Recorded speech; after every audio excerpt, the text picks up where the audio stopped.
One Book, One Bronx. We're a book club that meets every week, and we try to focus on books that reflect the people and demographics of the Bronx.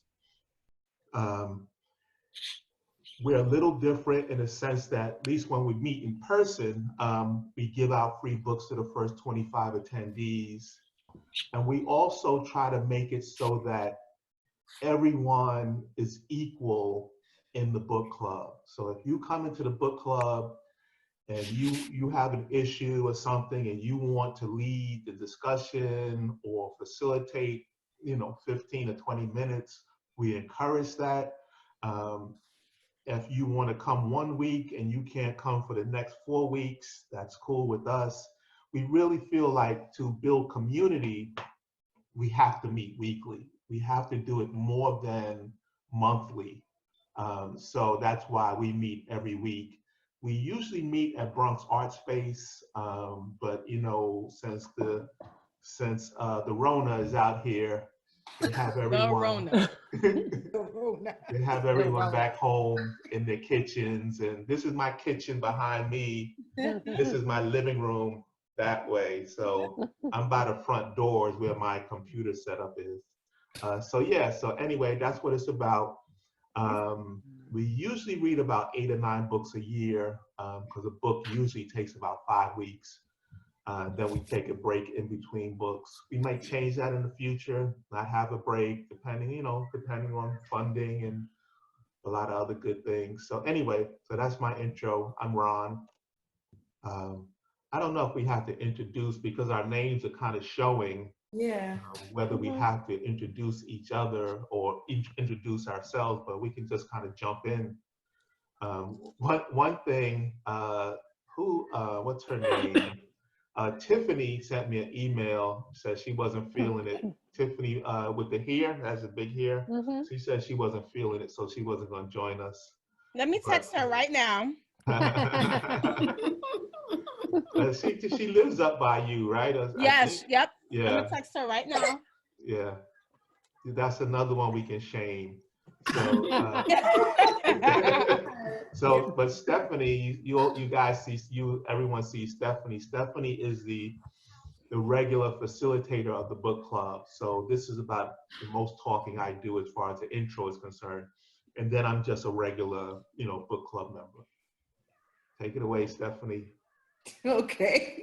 Let's get started. Stephanie, we have to see your face. There you go. We can just get started because we usually do grounding exercises. You can do that. We can still do that. Yeah. Be helpful. Okay. We need lots of grounding right now. That's right. That's true. Oh man, that's so crazy. So usually we do grounding exercises. So we do like a breathing exercise where we take like 3 collective breaths together to open up the space and to just kind of decompress our whole days to help us be present for the conversation. And then we do like a land acknowledgement, and then we hold space for, to acknowledge ancestors, those who came before us, who inspired us to love books and read and write and all that. Okay, you guys, we're good. Virtual grounding sessions, cool. So if it's available to you, you can put your feet flat on the ground in front of you and roll your shoulders a little bit and release them. I know lately I've definitely felt like my shoulders are like up here all the time because of just everything, so try to like loosen up anywhere where you feel tightness and try to send your breath there. So you can put your hands on your lap or one hand on your belly, one hand on your heart, whatever makes you feel comfortable. And we take a breath together. Cool. So we inhale and exhale.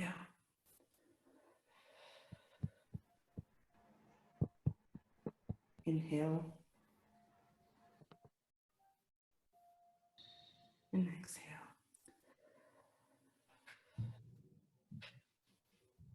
Inhale and exhale. Cool. Next, we take a moment to acknowledge the land that we're on for like 30 seconds as a moment of reflection and gratitude, not mourning or anything like that. Just thinking about where we are in the world and how we're still making an effort to stay connected, you know, and how wonderful that is, especially in a time right now where we're forced to be, you know, in our homes. We can easily forget about community. We can easily forget there's other people outside of our own sort of mind, especially what's been going on with the pandemic. So let's take a moment of silence to reflect about where we are right now and the line that we're on.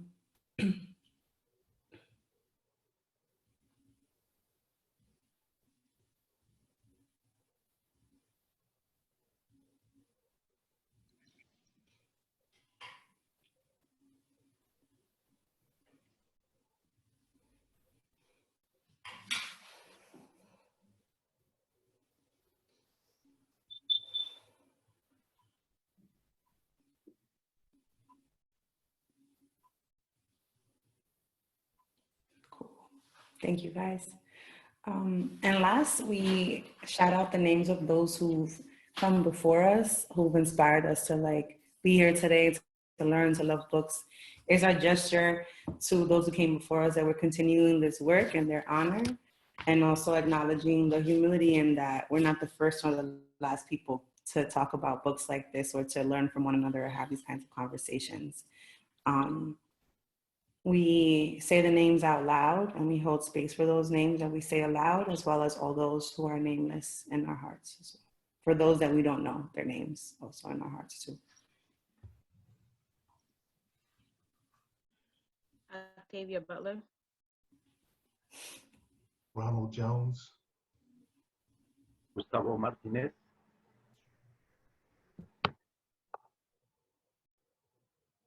Paulie Murray.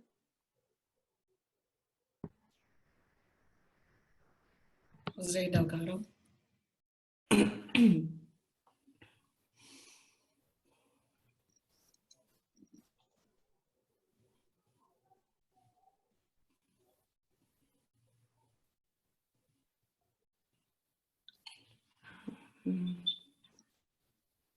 Maseo Cleaver.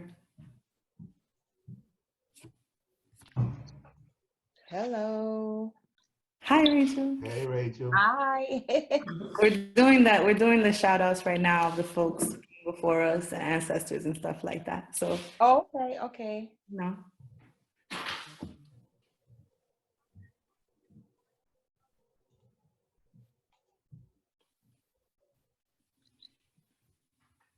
Okay, cool. Thank you, guys. We can get started. What did you guys think? Take it away. Oh, so the way the conversation goes is like whoever feels moved to ask a question or to reflect on a passage that they read or anything like that in the book, we just kind of say it out loud and it kind of snowballs in terms of the conversation. It's very informal. It's very conversational style. If you want to participate, if you're more than happy to. If not, you don't want to listen, you just want to listen, that's cool too. So I find myself pushing myself to read more books that are centered around short stories. Mm-hmm. I used to didn't like them. I like reading about my characters over and over and watching how my characters develop through chapters and go through their stories. And so I read, the first one that I read that I enjoyed was How to Love a Chicken. So I remember reading that. And then, so even this book, like I said, I've had it literally on my shelf for about a year and a half. And I had read like the first two stories. And then when I received the email, I was like, okay, let me read the stories. And I have to say the first story, I was still like reading it. I got through it and I struggled with it. It was Wolf and Rhonda. Yeah. But like struggled with it a little bit because I wanted more. I wanted more. Like, and I get this thing with short story, it leaves you to then be creative in your head and wonder like what happens. And so that's my thing with short stories. I'm like, all right, but you could have wrote a whole book around Wolf and Rhonda. Like, just there's so much hurt and pain in them, and at some point I'm just like, you know, you two belong together. Like she just needs to get on a plane with him and go to Florida. And then they need to just figure that out because they were both like coming from this place of hurt because of their parents, right? And so that's how I just feel, that's how I get to like short stories where I'm like, oh, I want more. So that's my sort of like irritation with short stories a little bit. Yeah. I kind of think that's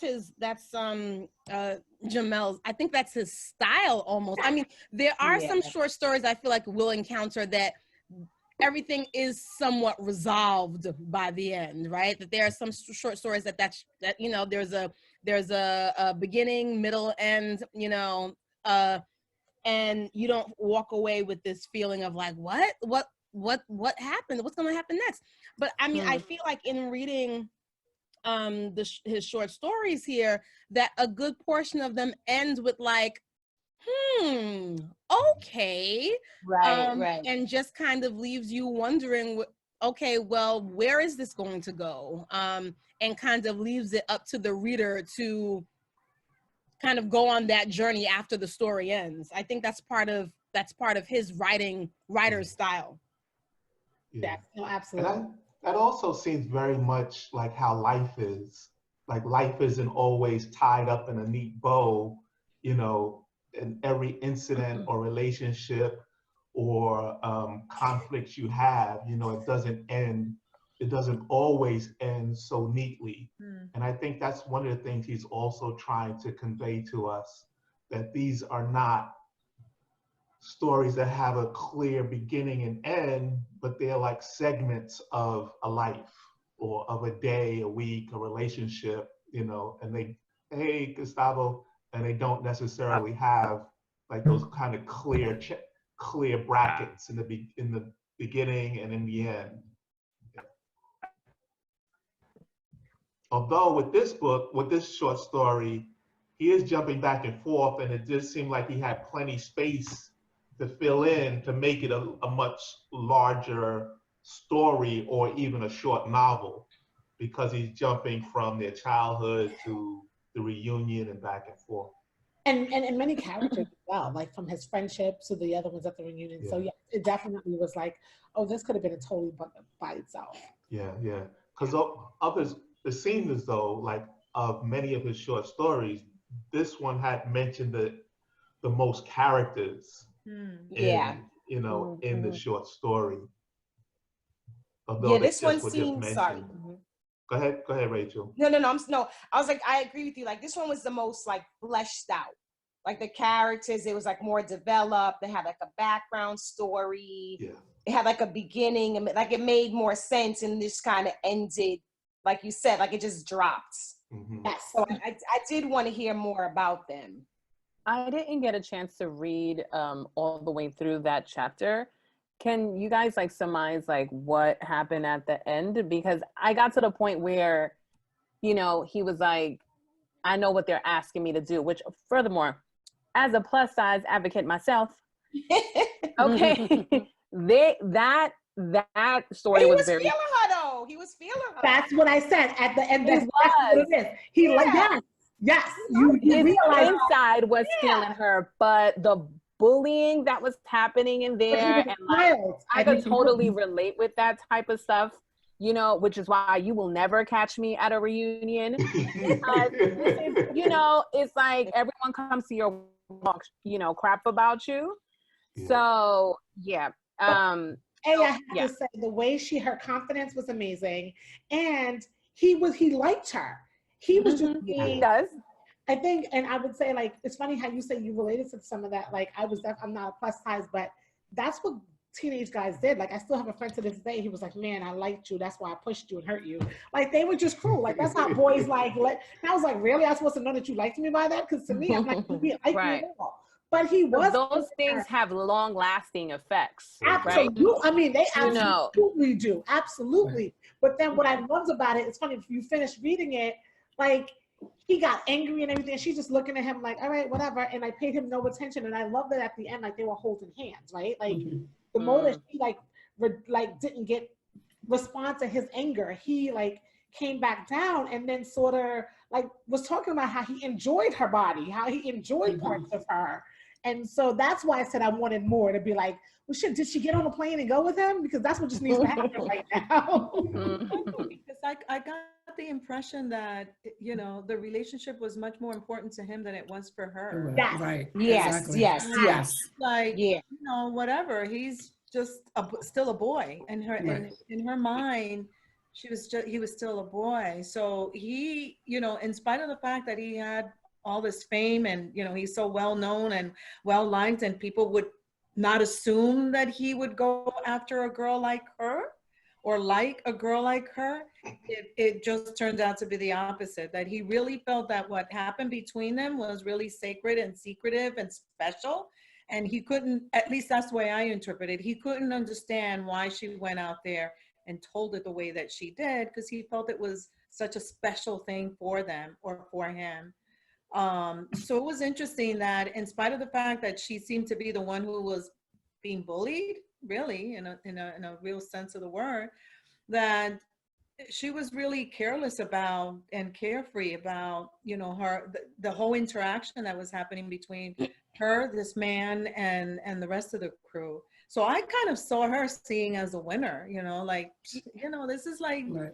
there's no skin off my back, you know, goodbye. Why are you holding on to this memory when it wasn't really that special to me? That's how I read her. I agree. Yeah, I yeah. agree with you. I did not Absolutely. appreciate Wolf at all, you know? I Very thought he was a jerk, right? Like, you know, massage, like just his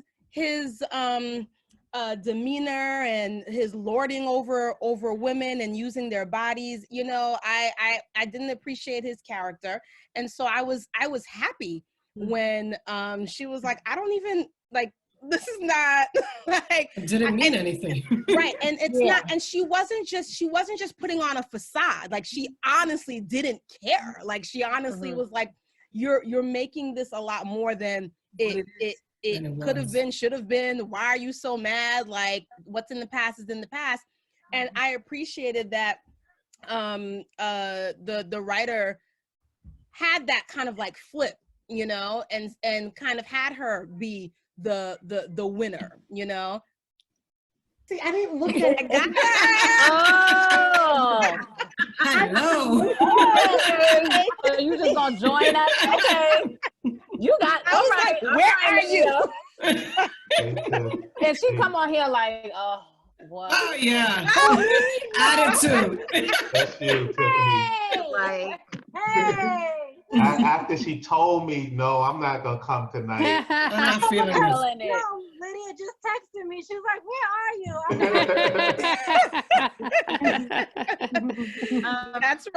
That's right. Get in here. Get in here. I was like, I can just listen. But Lydia, what I was saying was, I looked at it very different. Like, neither one of them won. One in the sense that she was able to have that attitude because she was closing out so much pain in her life. Yeah. Like, she had moved to 5 different states. Like, that's what she was used to doing. She doesn't get attached to anything. She moves, her job, XYZ. She's like, I don't have time for this, because I think she had that thing about commitment. Her mother and having to be responsible for her mother had damaged her so much.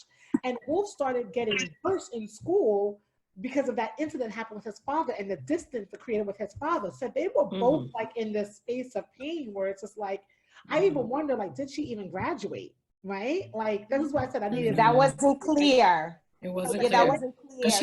Because she owed money for school. Yes, Right. They weren't gonna let her graduate. Right. Exactly. And Wolf was so terrible in school. It's like, Wolf, did you eventually graduate yourself? And Wolf just still, you're right, as in the sense of little boy, because he still wanted to go tell his father he conquered something. He just wanted his father's approval so much, right? And she was resentful because she had all these college offers and had to stay with her mother. And then, like, as mad as she wanted to say, it was like, damn, her mother lived longer than what the doctors told her they would, right? Yeah. And so she had to like care for her mother and lose herself in a sense. So then, like I said, I found these two lost souls and how they interacted with people was because from the hurt where they were bringing to the table and what there was. Like, he dealt with his hurt by being this little boy, and she dealt with her like, I don't care. I'm here today. I'm going to move tomorrow. I'm going to get this job today. I'm going to leave that job. And I'm just going to be fabulous me and not be attached to anything or committed to anything. And I kind of felt that she went to the reunion to reaffirm her suspicion that they were still in the same place, in the same state of mind, and that she really, you know, she really wasn't missing out, and she didn't miss out anything by not being part of that crew. So she saw exactly what she expected, the sameness. Absolutely. Sasha, go. Sasha, yeah. I'm jumping in, y'all. I'm jumping in. Yeah. So, like with Rhonda, I mean, yeah, they both had their experiences, but I felt like she was giving him side eye because it's like, you're having all this emotion, but where were you, bro? Like, it's 20 years later, you had this enamored, you're enraptured. Oh, tell me why you didn't tell everybody. Tell me, oh, God. You know, bro. Right. You know what I mean? Like, you didn't give any inkling of anything more than that. You know what I'm saying? So, like, if her sharing out about their experience had such an impact on you, why are you waiting till like the 20-year reunion? I'd give you side eye too. Like, yes, now, right. So I think it was more than her experiencing hurt, because she had a lot of false promises. Like when she talks about the priest telling her to pray and pray and pray, and it would solve all her problems. She's more about, I think she wanted to be what is said, what actually happened, right? So the doctors told her that her mom had a certain amount of time to live. Her mom lived past that. Right? It was like, oh, okay. The priest kept telling her, you pray for this, pray for this, pray for this, and all your answers will be, all your prayers will be answered. Okay, that clearly didn't work. And so now here comes this guy, you have this experience, and it's like, all right, cool. He don't say nothing about it. Why then should you get the reward 20 years later and then still, none beside eye, none beside eye. Right. I think she was also very comfortable in her own skin. I think that she may have been fat, large, whatever, but I think that she saw herself as a person, you know, flaws and whatever. And so she wasn't gonna, you know, give in to him feeling badly about her telling people. I mean, I think she probably told people because she wanted to have people know I did this. Bragging, yeah. Sort of like saying, oh, you guys think that he's not capable to be attracted to someone like me, and look what happened. So I saw it. Yeah. I took it a little bit different. I took it like she was choosing to have something happen to her life versus other things happen to her. Like her mother died. That was happening to her. The school was like, you can't come to school, you can't graduate because you owe money. So that was happening to her. Now she chose something. I want to do this. This is my body. You can't decide. I'm going to say when and where, and let's do this. And it was like a FU to the church, because she was mad. Right there Yeah, in the they church. did have sex in the church. Exactly. Yeah. In this pew, I'm going to pick this pew right here underneath the saint. Table was a bit much though. I was like, yes, mic drop. Right. I was like, not the table, not the communion table. Yeah. Oh my God. She was tight. And she was making these same similar choices throughout her life after she left high school of, you know, picking lovers and moving on and not making it any more than what it was. So like maybe that kind of started her. That was her empowerment. Right. And also not loving anything anymore. Right. Her mom, what she loved is gone. After that, I'm not going to love anymore. I'm going to like or just, you know, go past it. So now nothing else is going to affect my heart the same way. Did she really love her mother? Because I feel like she resented her mother for being sick, for being alive. Right. I think she loved her before. I think she loved her before. And then it just changed, like it flipped. There was side B. Yeah, I mean, I'm sure there's some of us who have gone through this, but it's a big thing, like when you're a teenager and to have a sick or dying parent that you are now responsible, you know, for taking care of. So that is kind of like it's a life-changing experience for a young person who all they really want to do is kind of go outside and play, Right. you know, or something similar to play. Yeah. He Gives you was more also the thing responsibility. about, it was also the thing about the not being baptized, like how she didn't Yeah. fit in, you know, she couldn't be a full Catholic, and her mother, she said there was something about, like her mother didn't really care about that. But I think that's kind of common with kids in like the hood that go to Catholic school. They tend not to be Catholic, but the Catholic, they just go to the school because it's a good school. Yeah. Or it's That close was to me. home. Yeah, exactly. Close to home. Yeah, That was me. that was Exactly. me too. But it seemed to impact on her that, Yeah, it did. because she that- was very religious and she was doing Yeah. all the prayers and like as if she wanted to be a Catholic, but she couldn't be because she was never baptized. And that Yeah. somehow I picked up that she resented her mother for that. Yeah. That her mother But her had and that Wolf kind of had that attitude. side. Mm-hmm. Said Yeah, that? I said the same because especially when they said she had like college scholars, she was ready to go off to college. Yeah. Yeah. And she just felt like she had to put everything on hold because of her mother. Yeah. But her and Wolf had that in common. Like they Yeah. both weren't Catholic. Right. They both were like single parents. So they had a lot of stuff in common. So it's not interesting they came together. You know, it makes sense, right? Just like the physical, or, you know, I don't know if I'm making sense. But Yeah, like, no, guess I think you because- bring up a great Yeah. point, Rachel. I think it was masterful on his part, the way Right. that he kind of joined the characters. Yes, they're so uniquely different, but so uniquely the same at the same Right. time, right? They had that commonality of both not being Catholic, like everything that you just said. But yet they also had these like differences, and they were still kind of following the same path. I think someone already mentioned it. Very, very hurtful experiences, you know, that Right. were defining, like self-defining Single parents. experiences with their parents and their upbringing. I mean, for them, I kind of think that that Rhonda was almost in a better place, and I might be a little different here in my thinking. I like that the stories kind of end in this ambiguous kind of, you know, manner that's not a neat bow on it and everything's resolved. I like that. I like ending like, oh, okay, I wonder what happened there, and kind of my imagination taking it wherever it goes. But I think Rhonda, she ended up being in a better place because she mentions in the story that she kind of went back to this place, what I think was for some closure, right? She wanted to see the last graduating class. The school was shutting down, right? She went to visit where she grew up, where her mom was. She stood in the doorway. She went to see she went to the reunion that she never ever went to. People were surprised to see her there. And I thought that even as part of her kind of snubbing Wolf was this sense of closure. And yes, I've been through all this, and you know, I've traveled all, but I'm here kind of where I started to bring this to a close so I can move forward with my life.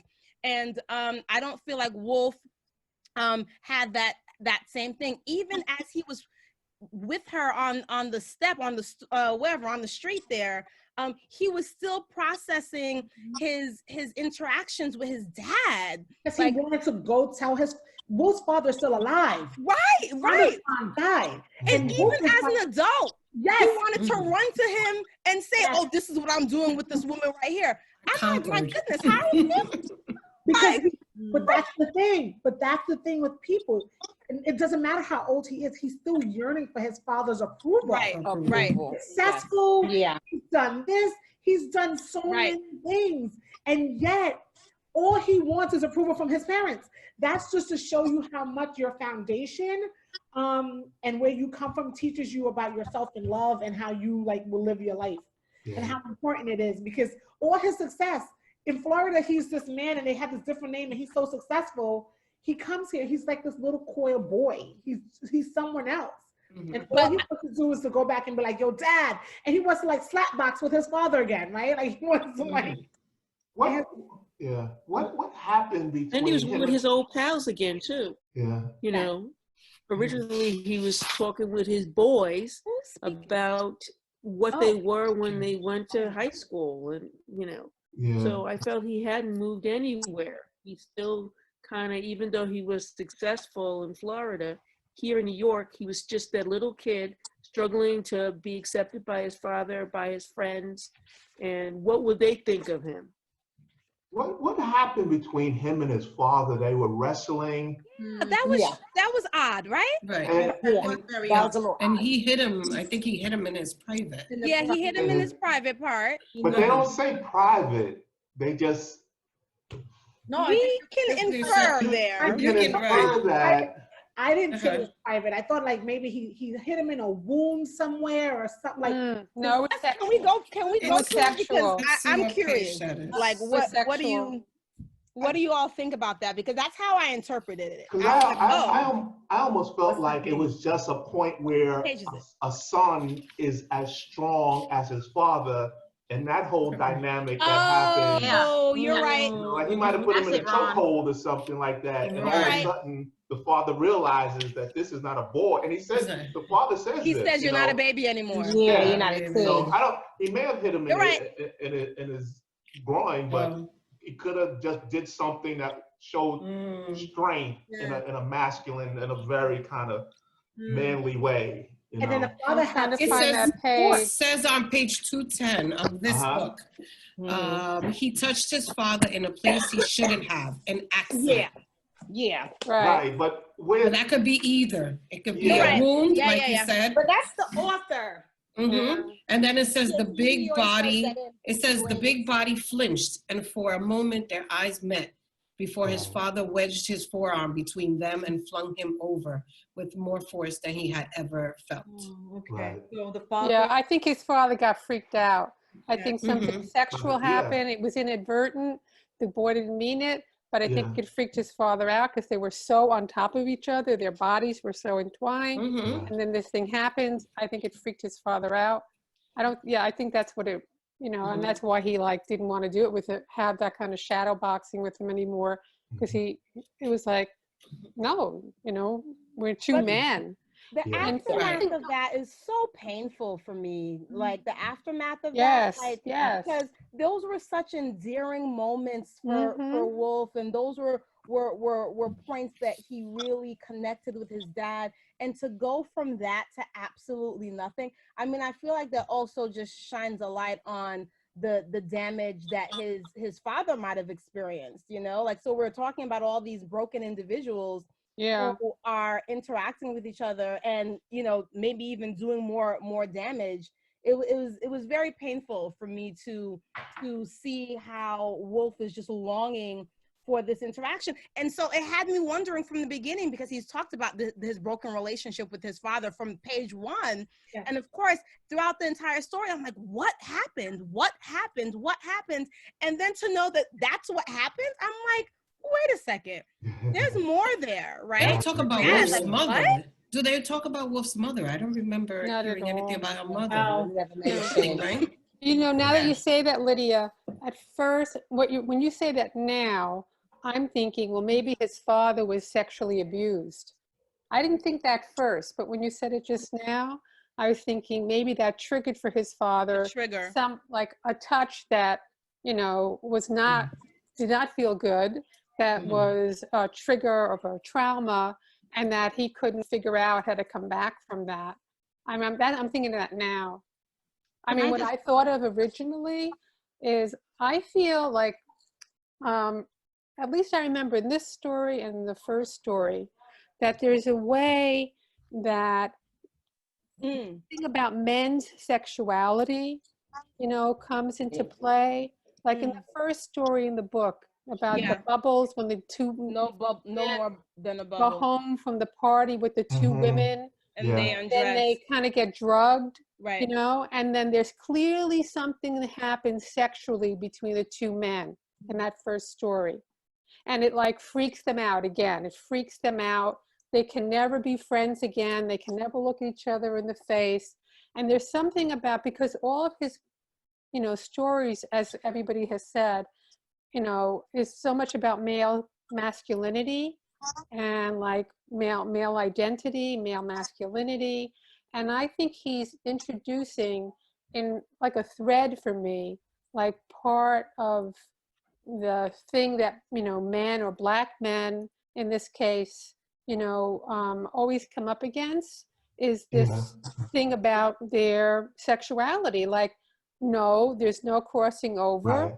You know, you have to be a straight man, you know, and this kind of challenge to their own identity if there's any question, you know. So when the first time, well, I thought about the thing about his father being touched by his son, you know, in that place, you know, was like a challenge to his masculinity, which he could not tolerate. Like, so I don't know. It would be interesting if other people picked up on in any way. As a young black man, I know that we spend a lot of time defining ourselves by our masculinity and kind of creating that clear line between heterosexual and homosexuality, and like not wanting, I mean, times are different now, but when I was a kid, way back when, it was really like a hard definition, you know, and you didn't kind of sway past that, over that line. So I can definitely understand, you know, that kind of form of thinking, what you just kind of described, Shelley.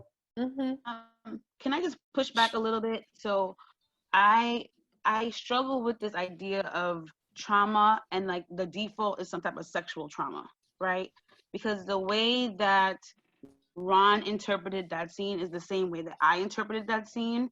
Is like, you know, I used to play with my friends, my guy friends, and they used to roughhouse me, and one time they roughhoused me a little bit too much. Like, oh shoot, I remember you're a girl. I was like, okay.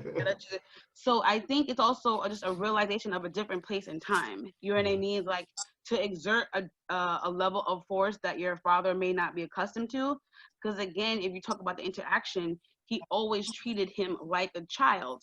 So maybe the father didn't want to have that realization that, oh, my child is all grown up because I'd have to treat you differently. You know what I mean? So like, I just feel like having to always, whenever someone responds to something, it has to be some type of sexual trauma. It doesn't give space for other ways that people can hurt you that have similar impact, right? So that's one thing. I do agree with Shelley in that there is a thread around how Black men show up in society. Because even when you look at the Clifton's place, you know, when they were describing Ellis, like, I didn't know what was going on with Ellis. I was like, he's timid, he's a little bit awkward, he's eccentric, you know what it is, like he trying to be suave, and he gets smacked, like, you know, like he's putting so much weight on his interaction with women, you know what I mean, and how that impacts him to the point where he takes on the persona of Sadie's former lover, right? So it's just like, whatever he can do in order to get some of that anyway. So I feel like there is a thread, even with the bubble thing, when you're talking about when I think Naomi had asked them to look at each other. For me, I was like, okay, if you want to participate in this, we need to get a holistic look at our humanity too, because they were real okay with the two girls kissing, you know what I mean? And not that I don't think that she was pushing them to do something, but it's just like, it can't be one way and not the other way if we're trying to have like this experience too. Like, it's not only for your game, if that's kind of thing. So I think that was kind of a flip on that conversation, but that's what I got. To piggyback on that, on the second paragraph of 210, making sure you can hear me. He says, the dad says to him, like, oh, when they try to slap box again, the dad is like, you're too old to play these games anymore. So, you know, it's like, and even before that, when it happens, there's that moment where he looked his son in the eyes. And I think he was just trying to figure out, like, why did this happen? Right? Like, why did this take place? Like, why did you hit me there out of all places? And I don't necessarily think it was like a trauma thing. I think it was like a sizing up thing. Like, wait, but, all right, maybe we're a little too old to play these games anymore. And they were kind of old. I mean, he was like a teenager already. And like, I don't remember slap boxing with my dad when I was a teenager. Yeah. I also That's felt like something the you dad do when was you're a surprised, kid. but the dad Because was like now you're really fighting.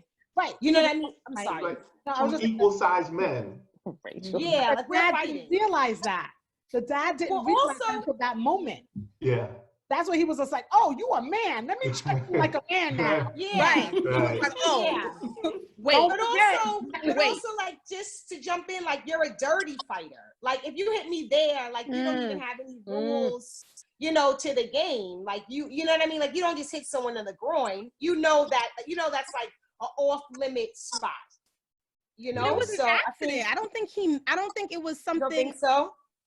I didn't get the sense that it was an intentional. No, he said it was a mistake. Yeah, Yes, this is on I the didn't first get line of sense that it was 210. intentional, and so I think to Annalise's point, and we don't know, right? There's Yeah. just so much left, you know, up to interpretation.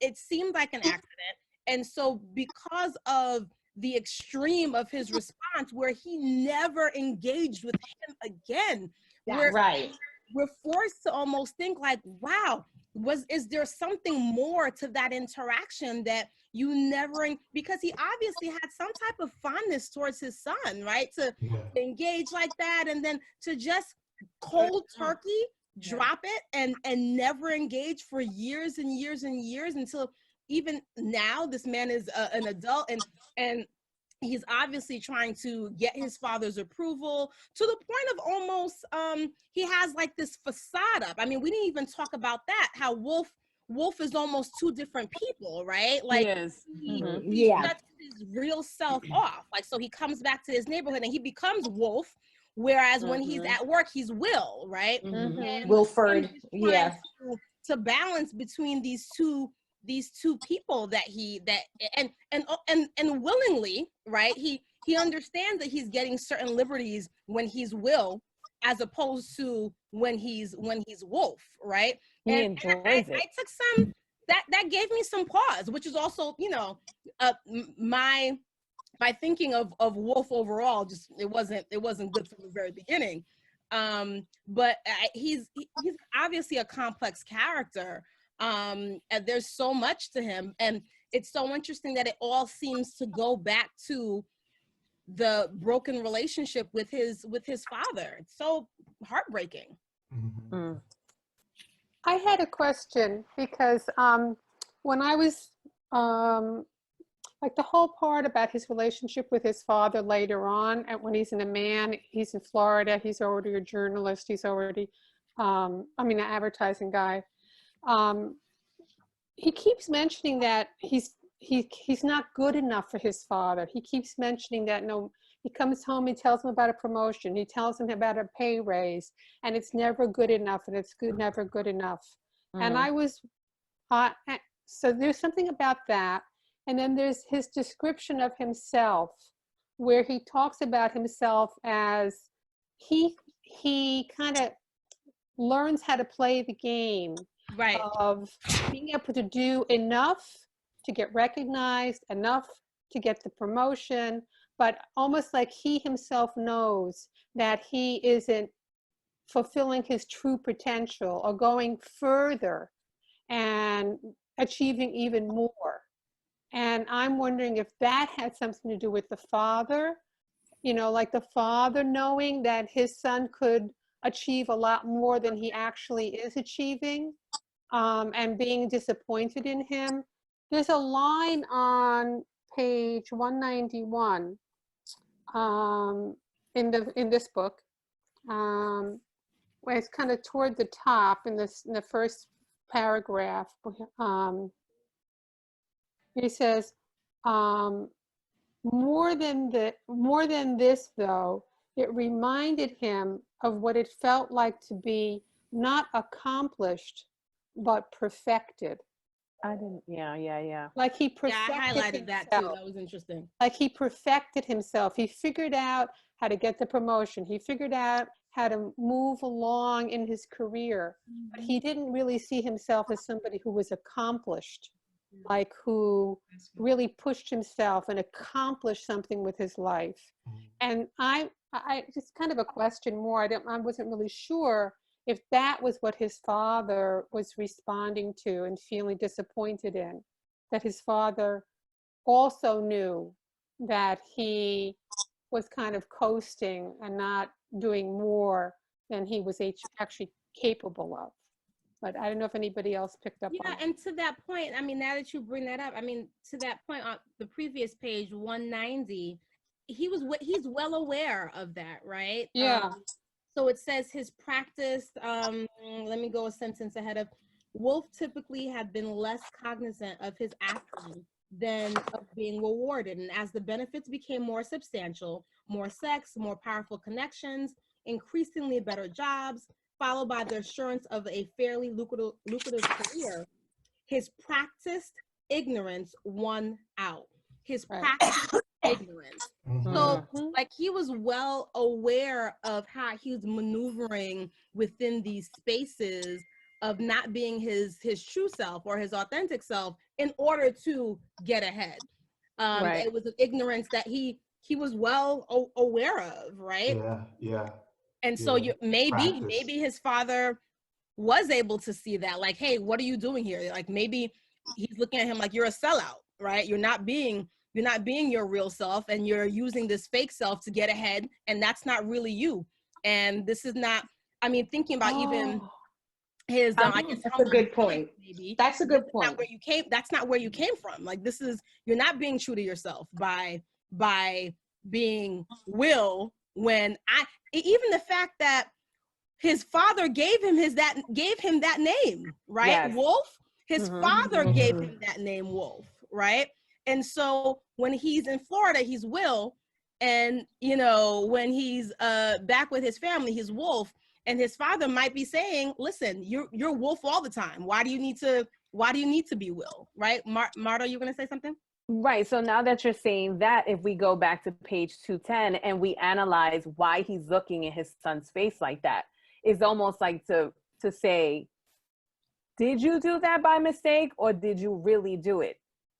Like, who are you? Do it right. Who are you? Right. Like by saying, oh, what's the matter? Like, when kids, they're like, oh, what happened? But you know what happened. Yeah, Wolf wouldn't have to ask. If he was being Wolf, he wouldn't have to ask. He would know. That's off limits. Right.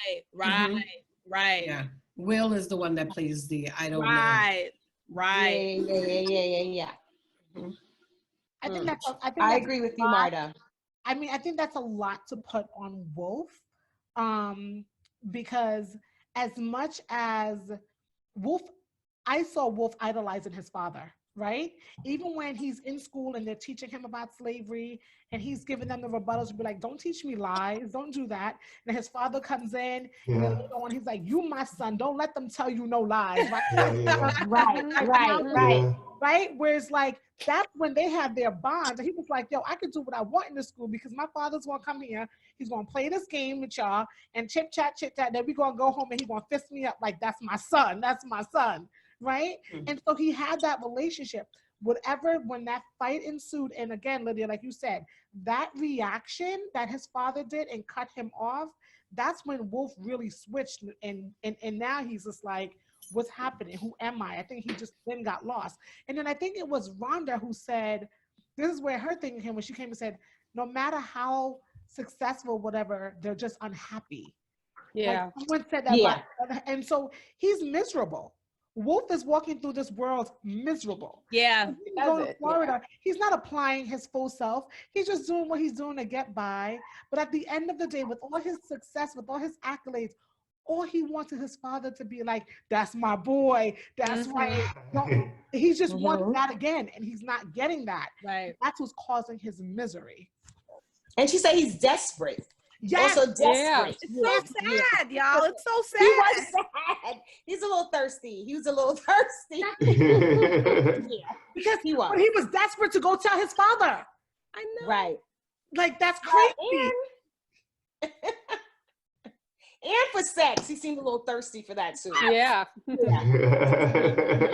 Well, he was alone. He didn't have anyone. He was like, I'm alone. Like I'm nobody. Not married. Somebody and nobody. Right. Right.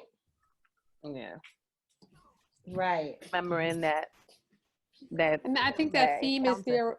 That theme is there a lot in all of the stories about for the men, and they're Black men in these stories of using sex, as a way to feel good about themselves, or it's the way they mediate their relationship to the world. Yeah. Is their sexual identity or their lack of it. Like in the last, Clifton's Place, it's the lack of it. Like the man is lost. Anyway, I thought of that also. That seems to be in the book a lot, in a lot of the short stories. And no one is happily married or kind of satisfied in a relationship. And they're all very sexualized, and they see women in a very sexualized way. Right. Yeah. And in the first story, in the first story, in this story, the women were very free with sex. They were very powerful with their bodies. They were okay with what happened. And the guys were the ones that were a little bit more reserved. Right. But even in that first story, the women were still just kind of like tools to the men's end, but to the men's kind of satisfaction. In the first story? In the first story, I thought so. Like, I mean, because I thought the women just turned it upside down. They flipped and they were the ones who ended up flipped it. Hey, you guys look at each other, okay? They were completely in control. Yeah, they controlled everything in that interaction. Yeah, I still can't get past how Jamel Brinkley presents these two women in this kind of male fantasy sort of way. To me, like they're taking baths together. And, well, they're lesbians or they're bisexual. They're definitely either bisexual right, or they're what lesbian. does that have to do with taking a bath together? Because you're bisexual. But I think it's about power. It's very sensual and sexual what they're doing with each other. Right, like and power. And like, gratification listen, we to can me. choose. We can choose what we want to do. I mean, even in that scene in that story where didn't one of them like kill a cat or a dog or something? Like she punched him. She punched him out. They were running in the other direction, and the girl was like, "Bow!" And then the dog died. Yeah. They were tough. That whole story was about like flipping norms. Yeah.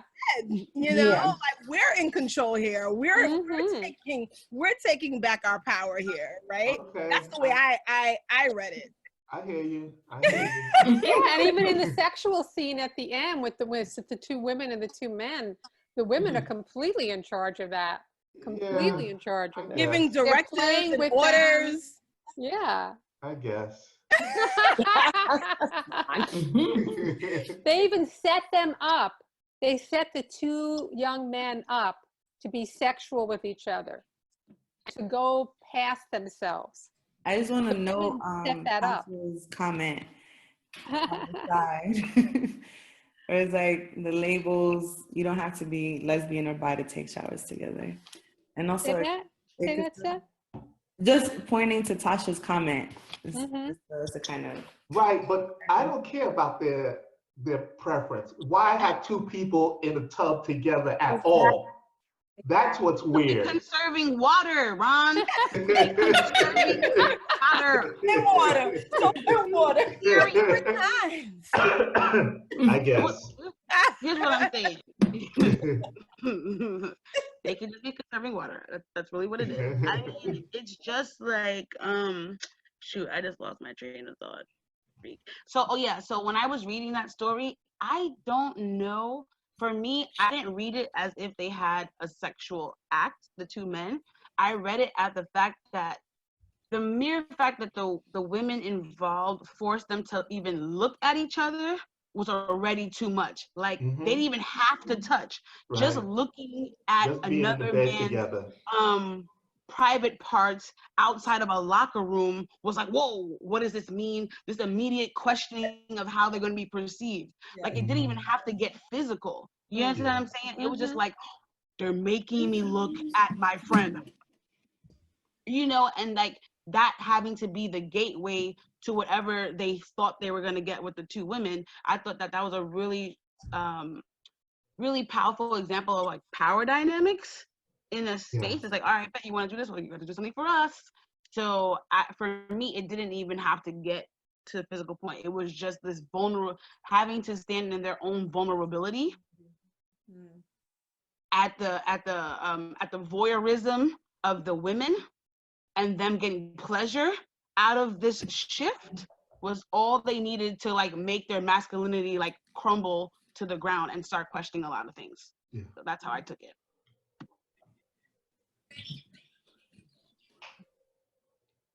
You want to move on to the last story? Because we're going to go until about 8:30. We've already been here for an hour. I only read half the last story, so. Yeah. Me too. I didn't make it. It was confusing. I didn't make it. I made it to half. It looked like it was going down a gentrification path. That's part of it. That's a lot of it. I think what was common in both stories was I feel like both men were so insecure. Yeah. The theme was here you have these men who are older now, right? Wolf and Ellis, right? They're older. They both don't have like family, married, or they're single. And they're trying in sort of this desperate way, right? Ellis is here walking this young girl home and trying to get a kiss, and she's like, back up, nah, this it ain't right. I thought you were like a dad. You had a dad. Right. Like, wait, maybe I said this wrong. Maybe I said that. I'm like, no, Brian, you didn't see that coming. You wasn't gonna get nowhere, right? Yeah. This desperation in both of them, and then it's sort of like not really having a place, sort of like finding himself where even like he didn't go to the bar for a week and he was so lost. Right? Even that, whereas again, searching for a sense of family and what that looks like. And then when he found that companionship, I guess the common theme also was that, how, what is it? Adrienne, Brown, she's the author of Emergent Strategies, where she would say, look. Adrienne Marie Brown. Yes. She was like, we need each other, right? That whole notion about companion. So then when he's with, what's her name? The one that owned the bar, the lady that's like in dementia. Sadie. Now that he's going to Sadie every day, he's like, he's good. He don't have to go to the bar, right?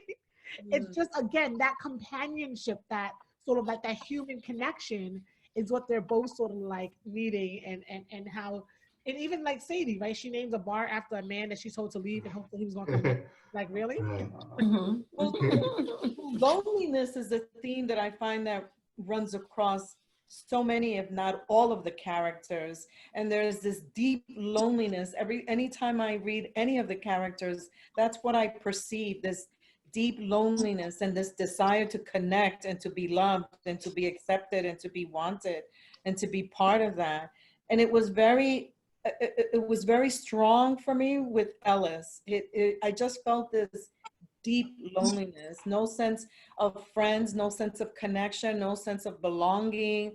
Like being in this bar was his only connection to any kind of life or living. And then he attaches himself to Sadie, who is someone who, at least from what I interpreted, has some emotional challenges, right? But to me, like the overriding theme across each and every character is this deep sense of loneliness, like not being a part of anything. And it was so strong with Ellis. It was really so strong with him.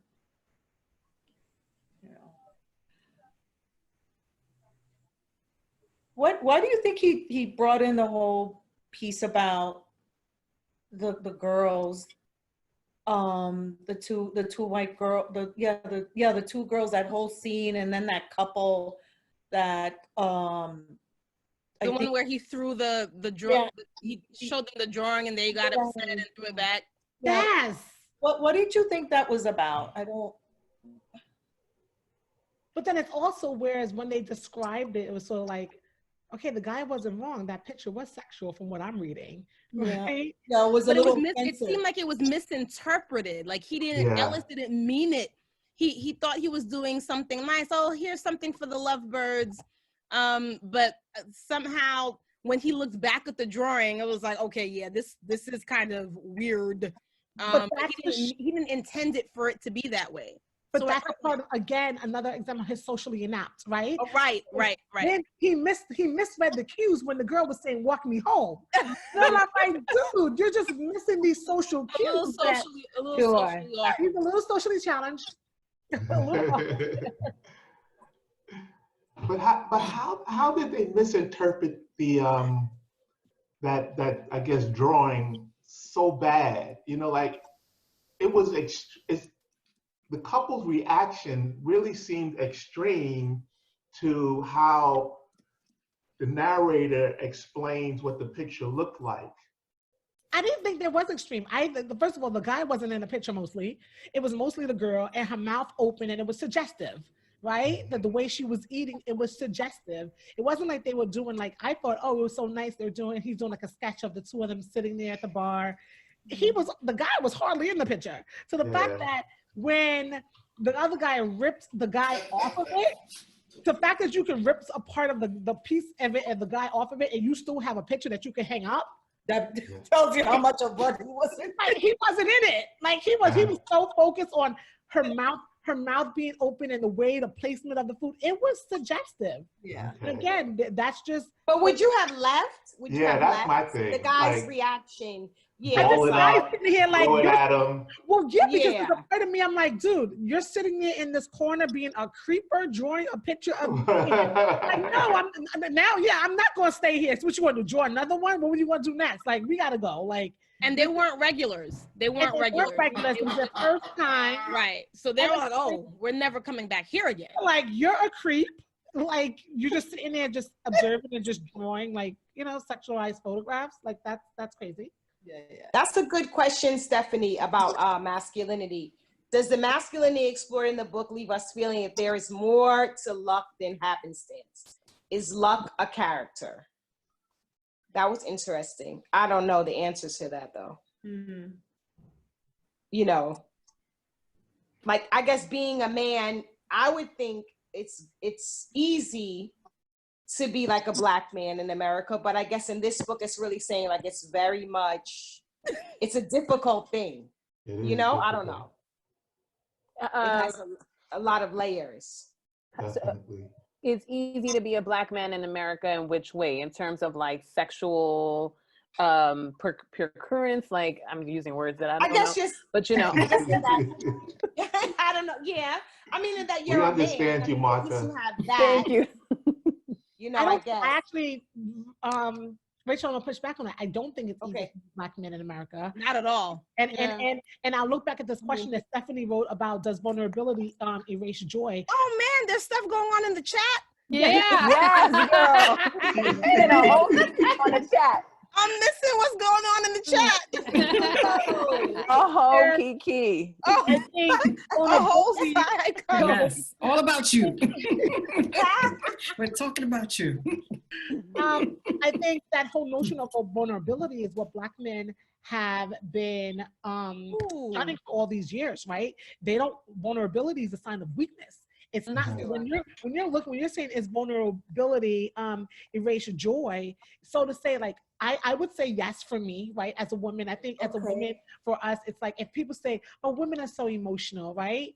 But it's not as like a bad as if you say to a guy, "Yo, he's so emotional." If you say a guy's emotional, let's hear from other folks in terms of their thoughts on the questions. Like folks found it interesting, like the points that I'm bringing up.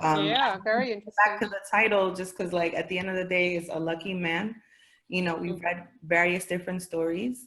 And, you know, I think breaking down the stories individually, folks have been raising, you know, the threads that, you know, the author has been offering us throughout.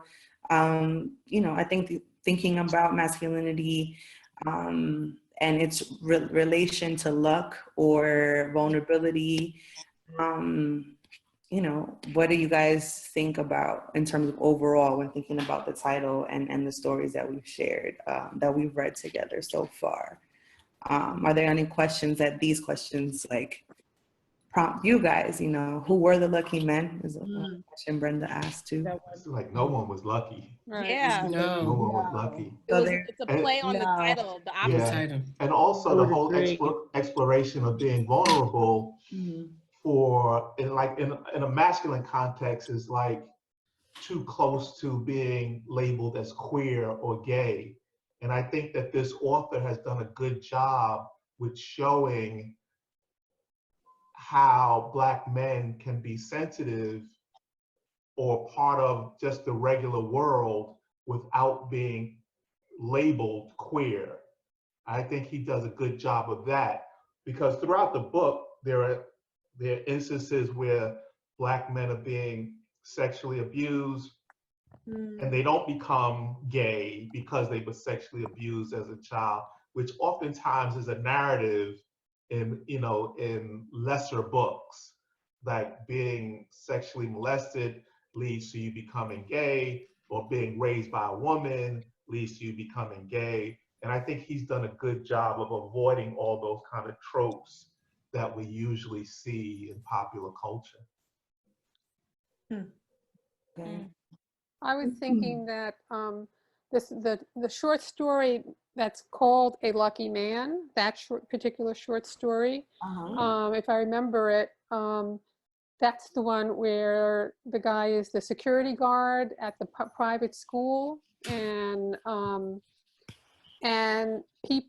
he's married to this very successful woman, you know, and he started out like with the potential of being successful financially and, you know, having his own business, but then all of that never panned out. It never panned out. And he winds up being a security guard all those years. But his friends, because he has this beautiful wife who's very successful, keep calling him saying, "You're such a lucky man. You're such a lucky man." And for me, the theme was, what are men without women? It's like all these men, they're not successful in their marriages.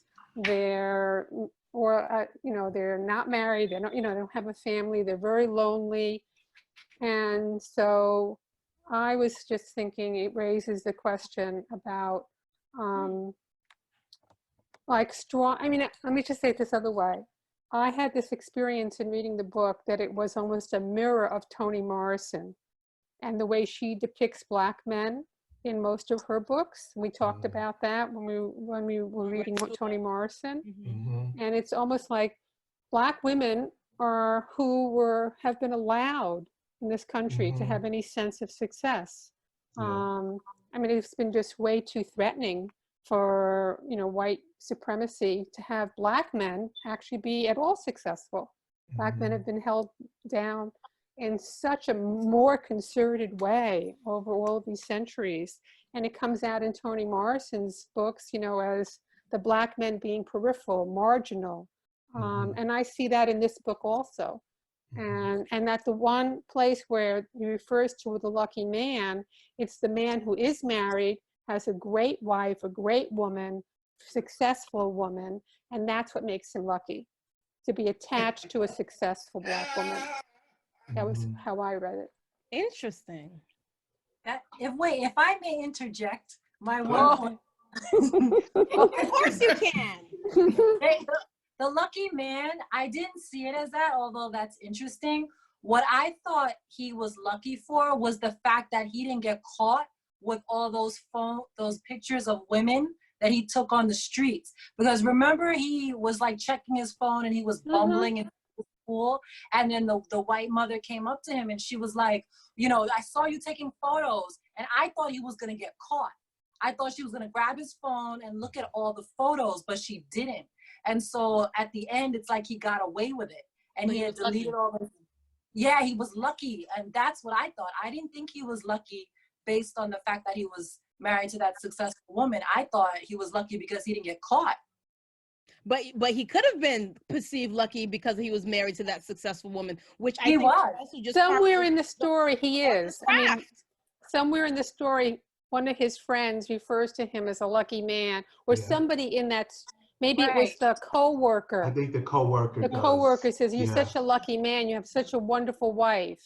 But there's so many layers. There's so many different layers. Yeah, it could also be. It could be both. Yeah. That's his writing style. Like it's like it could be this, or it could be that, or it could be this. It's left up to Yeah, interpretation. of what is luck and what that looks like for whom and in what context. But I know like the opening quote of the book, it talks about luck. Like as soon as you open it up, it says the difference between God and luck is that luck, when it leaves, does not go far. The idea is to believe you could almost touch it.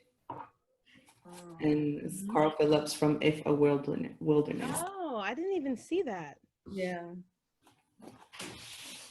That's interesting. Yeah. But you could almost touch it, but never really attain it. Yeah, so we have like 4 minutes left, just as a head. What are we doing? Stretching exercises? Oh my God, we should, right?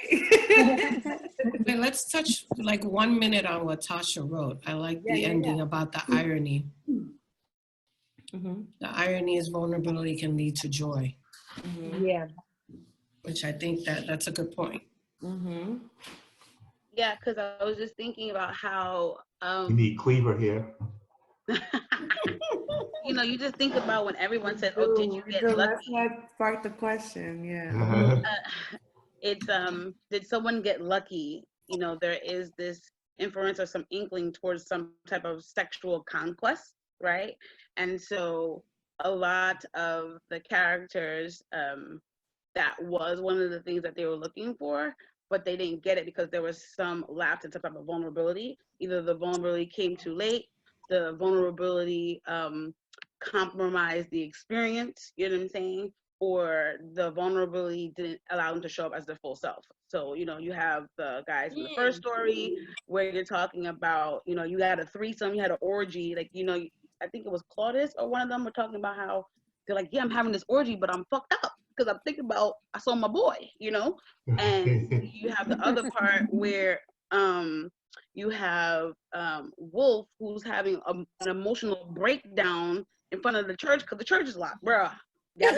And like, you're messing up your swag, you know what I mean? And then the last one, Ellis, we're presuming, I presume that eventually he does end up with Sadie, but he couldn't even be his full self, and he had to like accept that. Ellis winds up with Sadie? No, Sadie gets sick. Keep reading. Sadie's sick, and Sadie has she has Alzheimer's or something like that. Right, I'm like, Sadie's like 100. Yes. he just, You know, person Hey, that's supposed to be there and comforting. Like that. We yeah, gotta so wrap she it up ends because she I think they ends up- cut you off on the dot. Like, No, so I'm no, not they- sure. they I'm not extended sure. What's that? They extend it because of everything that's going on. Zoom is like unlimited. Oh, okay. Yeah. All right. So, yeah, For the so board basically- of day. For the board of day. I was like, Sadie. We're still gonna honor like our Yeah, the way we're gonna at end. 8:30. Make sure we take care of ourselves and prioritize ourselves tonight too. I have to say thank you guys so much for this. Like, I don't know if I would have been able to make the in-person ones. And so as much as like Corona is here snatching all our lives, like I really, She's part of the book club. She is part of the book club. But I apologize. Latoya, for not, you know, Latoya, I apologize to you for not getting you on the list sooner for that oversight. So. Oh, well, Latoya, you will never be without an email again, girl. Right. Be a week. You will never be without an email. Every single week. Never. You're going to think we married. Like 5 tomorrow. You're going to think we married. You're getting so many emails now. So are we going to try to... Be careful what you ask for. No, we love it. We love it. Keep the emails going, Ron. There you go. That's right. Are we going to try to meet up again? Like so this video? So this is the challenge. We may do it. The other location, Casita Maria, wants to do it online. And I'm trying to convince them to read a book that we all could kind of participate in. And if that's the case, then we'll continue. If not, we're still waiting for funds to come in from the city. They've owed us money for the longest time. So I would, Audibles is offering free online books that you audio books. Yeah, so and that's I mean, there's free audio books, there's libraries. You can also download a lot of books like as a PDF. So those are options also. But so I just want to explore everything because it's not just the logistics of it, there's also financial issues related to it. So yeah, we'll see. We'll see how it goes. But I do expect. Can we take a picture, guys? Can we? I've been snapping pictures. I've been snapping pictures. I took a picture too. I didn't. I was like, oh, crazy in this. I don't even know how to do that. No, Lee, you should have told us. I've got like the book in there. For the gram. Tiffany knows. The picture. Everybody hold the picture. Hold your book. Oh yeah, with the book. The book. I'll do it. Gotta take the picture though. Taking the picture. I took the picture. Now with all the books. With all the books. Ron, yeah, I'm gonna take another one. Wait. Tiffany's getting her book. Tiffany's getting her book. I'm ready. I got the book. Take it down. Okay, now do it. Y'all ready? Yes. Okay. Oh, one second. Hang in there. Okay. All right. All right. Okay. All right. Yes. Post that one. That one was good. Wait, no, I think you have to take it again. I think someone was blurry. Did you see everyone? Yes. Okay, guys. This is not a fashion square. Karen, I couldn't see Karen. I can see Karen. Okay. Okay, guys. All It's 8:32. Please. So are take we care of going to do yourself. another book? Yeah, I'll definitely let everyone know again, now that you're on my email list. You will get more emails than you can believe. But yeah, we'll definitely, we won't start next week. But again, once Casita gets back to me, that'll give me a better sense. Yeah, so that's kind of like the big thing right now. I'm just waiting to hear back from them. I actually wanted to read Parable of the Sower, and they were like, nah. I guess they feel like it's not within Casita's mission. You know, a lot of people are funny about science fiction. So, that's anti-Black. I actually pitched All About Love by Bell Hooks to them. That's a great book. I'm reading that now. That's a great book. I have. Good. Yes. So they seem open to that book. So hopefully. I have that book already. I have it. Oh, I don't have it, but I'll get it. Let's make it happen. But we'll work that out, how we can all get the book as cheaply as possible. We'll all work that out. Okay, guys, we're gonna close out the conversation. Why are you? We're just so thirsty for interaction. Alarming off at 8:30. Stop trying to shut us down. We're not going. Like, okay, we're not going. Thirsty for interaction. Okay, fine. Are we gonna take the collective last breath? Right. Yes, we are. So waiting for everybody to okay, we good? We ready? All right. So first, I want to thank everybody for showing up tonight. Thank you for showing up for community, for yourself, for being so generous with your time with us and being here in conversation. Thank you for said aloud and all those in our hearts for being here with us as part of the conversation too. So if you have, and it's available to you, put your feet flat in front of you. Roll your shoulders back and we'll do a collective breath to close out our conversation.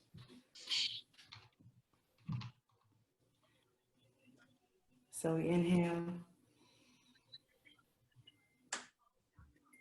and exhale. Thank you everybody so much.